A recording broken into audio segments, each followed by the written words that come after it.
hockey game. I hope. At least that should be the objective, given that they haven't done that this year yet.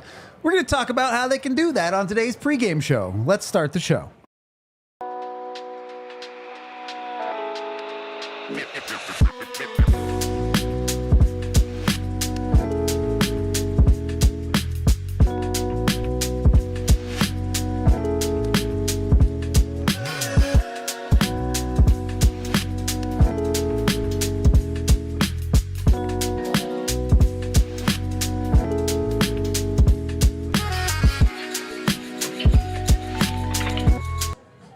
Welcome into the Toyota Lounge, powered by your Front Range Toyota dealerships. This is the DNVR Avalanche pregame show presented by Coors Light. It's Rudo, joined by old friend of the show, Blaze Hunter. I'm back. He's back. I'm back again. We gotta change up the mojo for the Avs a little bit here, so we had to get somebody else in studio.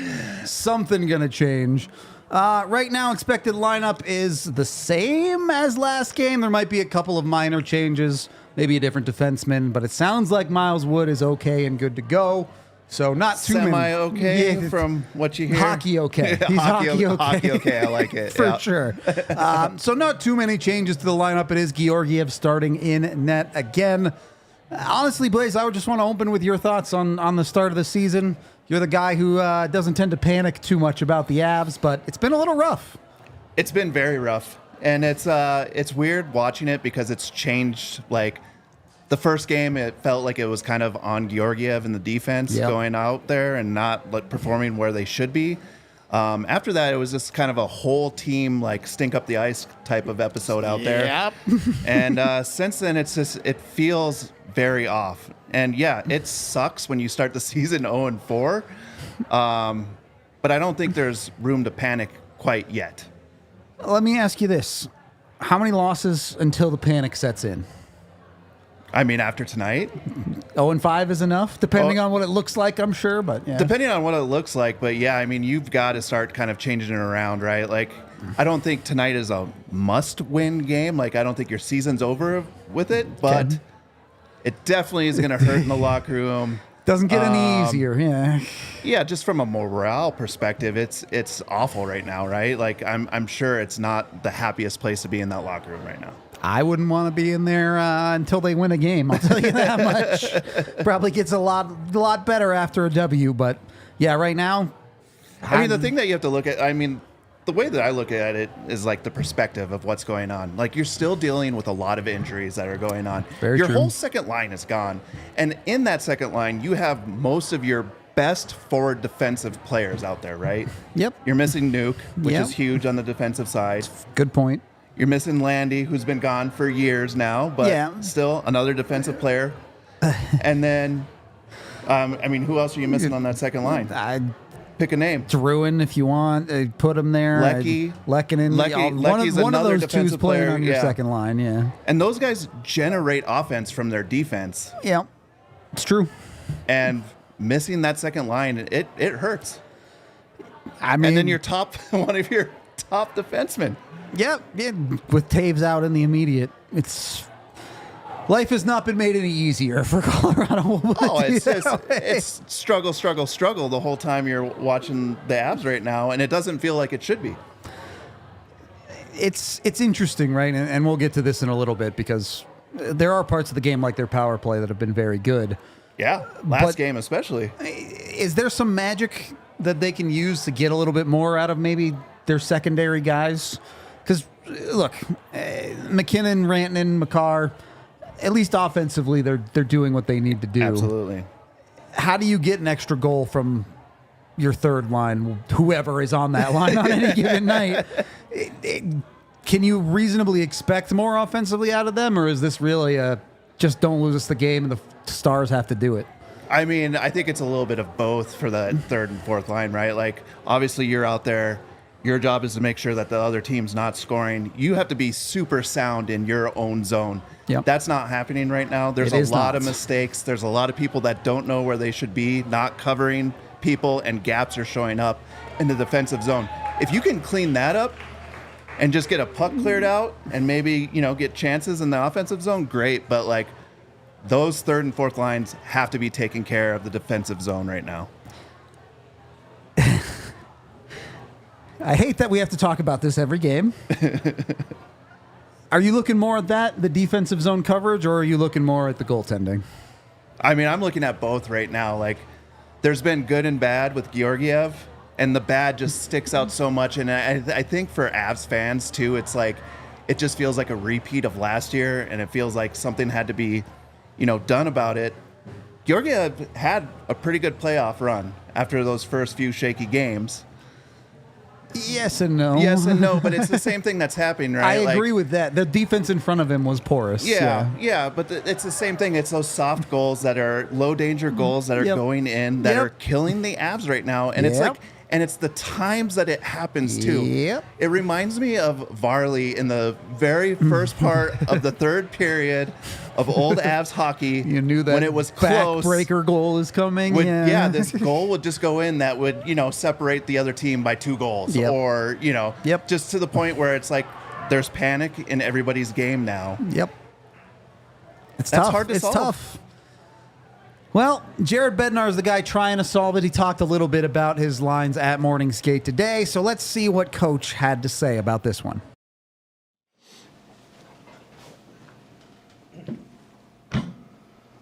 Okay, questions for Jared? Coach, sorry, big picture question right off the bat. You look around the league and there's a lot of upper echelon teams kind of struggling right now. Is there a common denominator, or not struggling, but trying to get back on track? Just early? I don't know. I think it just depends on the year. It's like there's some teams that have come out really hungry to start the season, and maybe teams that didn't have high expectations, like outside high expectations, but everyone wants to get off to a good start. They're digging in and having success, and then there's teams that are struggling to find their game a little bit. But I don't think year to year you can look at it and be like, oh, I can't believe top teams are struggling or teams expected to be at the top are struggling. I just think it just sort of depends on, a lot of details of your game, and can vary from year to year. A lot of line shuffling in the first 4 games, and then you lose Drouin.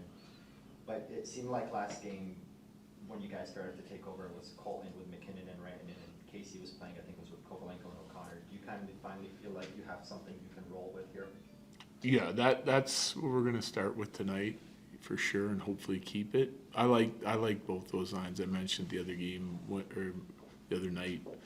The Middlestead line did a really nice job, like in the latter part of the game as they got together, and Colton and McKinnon and Rantanen played really hard and were highly effective. So that'll be our top 6 tonight. And talking about some of those line shuffles, where have you seen the players take initiative to build chemistry with one another? I mean, I think that's an ongoing process all the time. So, like when we put new lines together, I tend to try and leave our lines as much as possible the same. I put them together, or we put them together for a reason, because that's where we see a fit. We know our players pretty well. There are some guys we're still figuring out, like what their strengths are, how they can help us, how to deploy them for sure. Especially with some of the young guys, we're trying to push them and then see if they can grow into their roles. I like leaving lines together because the communication, room, bench, ice starts to improve. They start to get a feel for where guys are going to be on the ice. I talk to those lines together about, what some of the strengths are of certain players, how they like to play. So they kind of learn each other's tendencies from what I see in the video. And then it just makes it easier for them to have success together. And they carry that on when they get new line mates and stuff. We've had some young guys with some veteran guys to try and help them and talk to them and teach them while the game's going on. So you kind of see a little bit of all of that, like throughout the course of even just 4 games. Georgie going tonight? He is. Jared, who are the louder veteran voices in your room to help stabilize things? Well, we got lots of good leaders in there. They all kind of lead in their own way. I think, like, Mac's a vocal guy in our room, but we've got a lot of guys contributing with their voice. Like, depending on the group. You know, like OC's a good, strong leader for our penalty kill. I think Kelly, even though he's a quiet guy, is taking on a leadership role when it comes to that. Manson's a veteran guy that we hear from a lot on the defensive end of it. Kale and Taser have their input that they share quite a bit.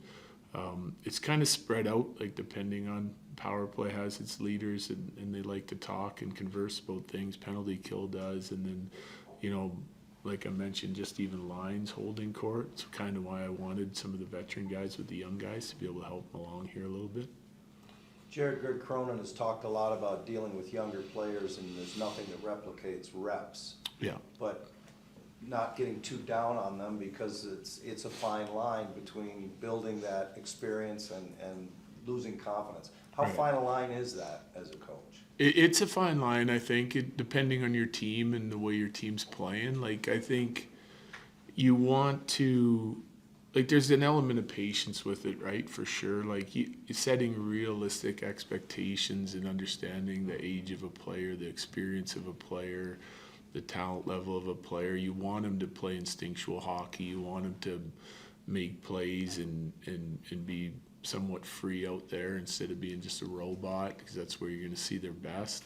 You understand that there's going to be mistakes made along the way with that, so it's just all on how you communicate with them and approach it. And, you know, we've already talked to some of our guys that are new about when to make plays and when to try plays, and when things break down, then maybe it's just punt it into the zone or punt it out of the zone and live to fight another day. Like, it's you want them to trust their skill, but you also want them to make high percentage plays with the puck, and if it's within their talent level, then to do that. And we talk a lot about time and score of the game when it comes to things like that, at last minute of a period, who's got the momentum, and just get them to start thinking about that and understand it.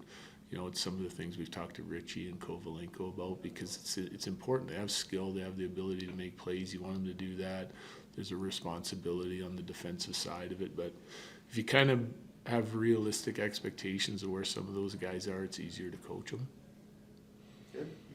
You talked about expected goals and being pretty high pretty much throughout the season, but 5-on-5 the goals haven't quite been there. Are you pretty happy with what you're generating? Is it just a matter of not finishing what you're getting, or is there something more you'd like to see? Yeah, no, well, there's some things that we need to improve on, but I've been really, like, last game we passed up on some shots. The Islander games we missed the net a lot, but some of this, you know, guidelines, structural play that we want on the offensive side of it's been really consistent. Like, we're generating a lot of expected goals for in all these games.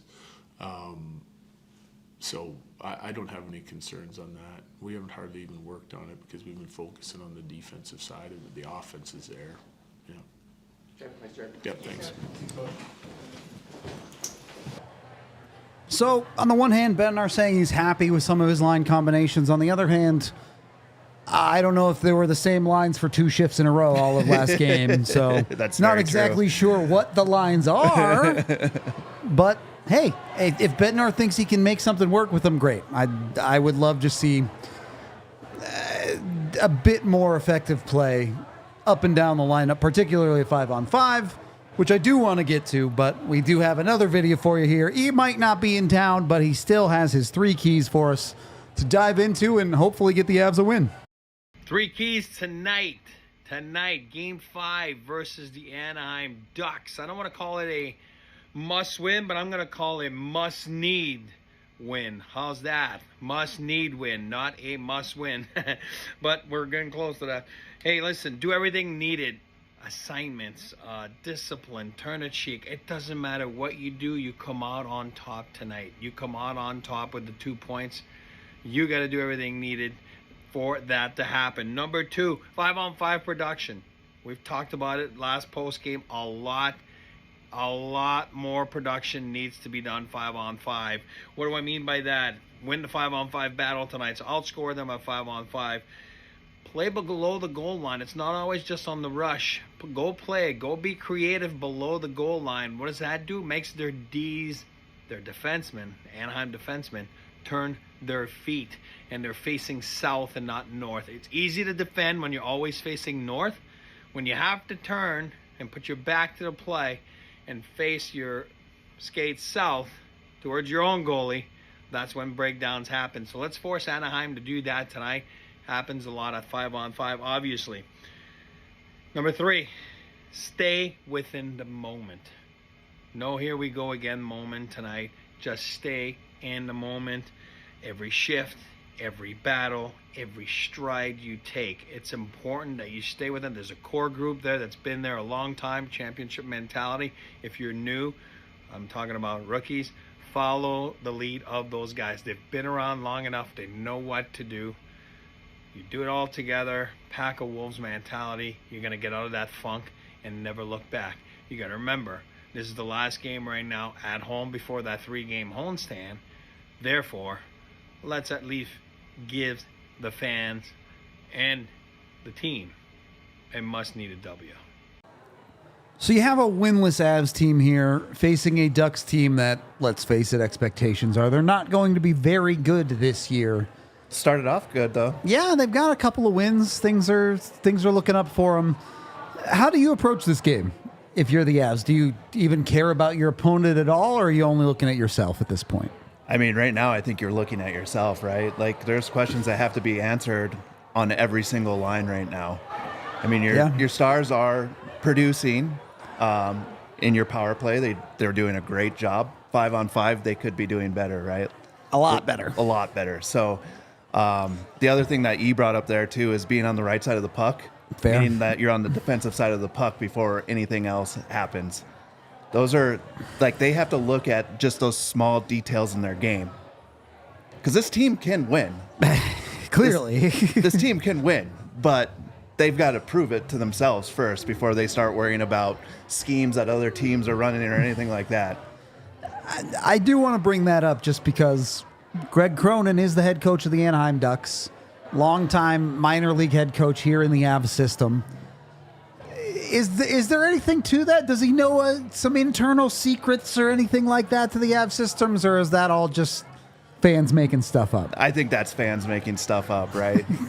I would agree, but had to ask it. You never know what tricks the coaches might have up their sleeves. Yeah, and he doesn't know the personnel either. Like, the Avs personnel is a true. lot different than what you're seeing at the Eagles level. So you're not going to know what the tendencies are of the players. Obviously, you've got tape. Isn't that different with all the call-ups the Avs have? Good point. They are guys that weren't playing for the Eagles last year in large part. Yeah. Oh, last 2 years ago, I should say. But yeah, but you're right. I think there probably are some structure similarities from your NHL to your AHL team, but it's pretty different universes, really, when it gets into and everybody has a plan until you get punched in the face, right? McKinnon right. comes out, punches you in the face right away. Doesn't Plans matter change. what structure you have when he's just faster than you, I suppose. That's a good point. Just a bull in the china shop out there. Yep.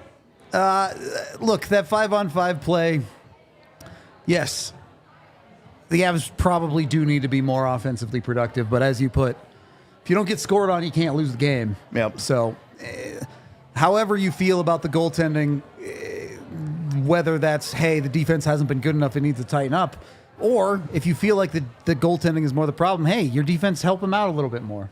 Even when the goaltending is a problem, like, you have to play team defense, right? And that means everybody has to be super responsible in their positioning, knowing that you're going through these struggles, right? You can't just turn around and look at your goalie and say, what the hell are you doing back there?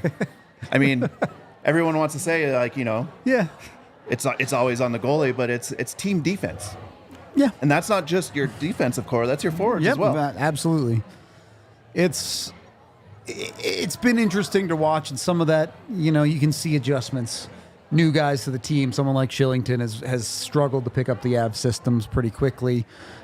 Hard to blame some of the rookies, like a Richie who's playing in his 5th NHL game this year. Right. They're still just getting acclimated to the speed, right? Exactly. and the show.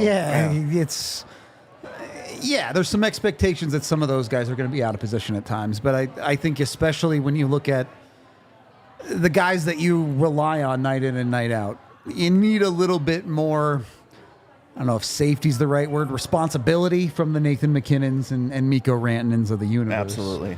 And you've gotten that at times. I feel like you've seen McKinnon back check well, but at other times you've seen him blow defensive coverages badly. So, I mean, I wouldn't even, like, I don't know how people are going to feel about this one, but Cale Makar's been great on the offensive side of the puck. I agree He's with been this. red rotten on the defensive side. Yep. He's a little better last game, it felt like. But A little better. Some out of positions getting Just- blown by just things. because were the kinda Islanders weird. game, he was so bad that it was like, yeesh. So, yeah, you're not wrong. Your best players need to be your best players on both ends of the ice. I think Josh Manson has another level to his game that he hasn't really seen this year. Like You've gotten one boneheaded mistake out of him pretty much every single game. Yep. So you need more from that second pairing too, for sure. All right, let's get to my bets for tonight. Brought to you, of course, by Bet365. Pre-game picks, I suppose. That's what we're calling them now. Yeah, look, I want the Avs to put a solid game together, so I took them to win the first 10 minutes. It would be nice for them to play with the lead. I think they've had a lead for less than 5 minutes so far this year, so that would be good. Good money there, too. Yep. Why not? Yep. Anaheim, under 2.5 goals. Defensive responsibility. We're just talking about it. It's really hard to win games when you're asking yourself to score 6 goals every single night. Absolutely. So please be better about that. And then I took Cale Makar for over 1.5 points at positive money. Cale Makar, yeah, sure. Defensive issues. He's got 8 points in 4 games so far this year. So the offense, pretty on fire for Cale. Hopefully he can keep that up for the Avs. Of course, whatever bets you're doing, I'm sure Blaze has a couple secret bets on this game too. Do it with Bet365. Make sure you sign up with code DNVR365 when you do bet with them. And of course, make sure you're 21 or older, physically located in Colorado. And if you or someone you know has a gambling problem, call or text 1-800-GAMBLER today. Just to officially give you the lineup, the forward core is the same, and it is Ludwig in over Shillington. Everything else exactly the same as the other night. Yeah, I don't. Seeing Shillington sit isn't all that surprising. Struggled through the 2 games he played. Yep. Ludwig, the only defenseman in that rotation that hasn't played his second game yet. Yep. So getting him in there keeps Tahan and Malinsky together. Makar's still going to have to do some heavy lifting, man. With Taves out, it's kind of just whoever on his pairing. So he's got to get it done tonight, I guess. Not that, hopefully Ludwig can show well, but we'll see. All you have to do is be a stay-at-home D on that line. Don't give up anything crazy. Pass the puck to Makar, and you're done. Keep the guys in front of you. Move the puck away. I wish life was that easy for us all the time. Can that be my job? Just pass the puck to Makar? Of course, Ludwig weighs like 20 pounds more than me, and it's all muscle. So I might not be able to keep up physically the same way. But, all right, we have a couple of super chats to get to here, too. We got one from Drew, who says for $7, Blaze is back, and it'll be their first win of the year. Coincidence? I think not. Hell Good yeah. to see you again. Good to see you. He's Blaze, the official vibe changer. We bring him in anytime we need the vibes to be changed. And then $1 from Spence, who just says Blaze. Everybody's here for the Blaze show tonight. That's what it's about. Blaze, I'm gonna make you do a prediction here. I know this is very scientific, very realistic, putting you on the spot. Expectations? What do you got for a score line? Who's hot? Who's not? Ooh, score line, huh? I'm gonna go 4-2 Avs. Okay, I like it. I'm going to have the big dog. I think, if they are going to be successful, McKinnon is going to have to lead the way. I like that Cale bet. I think it's the big dogs that are going to get it done. Okay. 5-on-5 or special teams carry the day again? I mean, I'd love to see it 5-on-5. Me too. I don't know that I expect it, but I would love it. They might need a power play goal or two to help them. Yesterday that they were working on 5-on-5. They certainly don't need to work on their power play No, much, it looked great. I had 4-1, so okay. We're in the same boat on that front. Anything where the other team scores less than 4, I think the Avs got a pretty good chance. Put it to you that way. It should be. I don't know if I want to say we'll see desperation out of the Avs, but we should see a team with a bit of sense of urgency. Yeah, I like your first bet too, right? Like, the Avs got to stop playing from behind. It's desperate hockey. Things change when you're down. So please get on the board first, and then stay on the stay on the upside of that board. They've played from multiple goals behind in every single game so far this year. It's not a winning formula. Yeah. And you don't get to see what your team actually looks like when you're playing from behind like that. All the comebacks last year were great, but how many times last year did I say, this is not sustainable, you can't keep doing this? Yep. Yeah, this is why I was saying that, because eventually this happens. So get ahead, stay ahead. We are going to wrap up the pregame show there, but we do have a watch-along coming your way, so be sure to tune into that. Come enjoy the game or hate the game with us, depending on how it goes, I suppose. Like and subscribe here on YouTube. We're less than 4,000 subscribers away from 100K, so we're getting there. We're getting there real quick, team. Let's get there. Awesome. And, of course, this has been the DNVR pregame show presented by Coors Light. So go grab yourself a Coors Light, get ready for the game, and we'll talk to you guys in 5 to 10 minutes. We all silly like the mayor.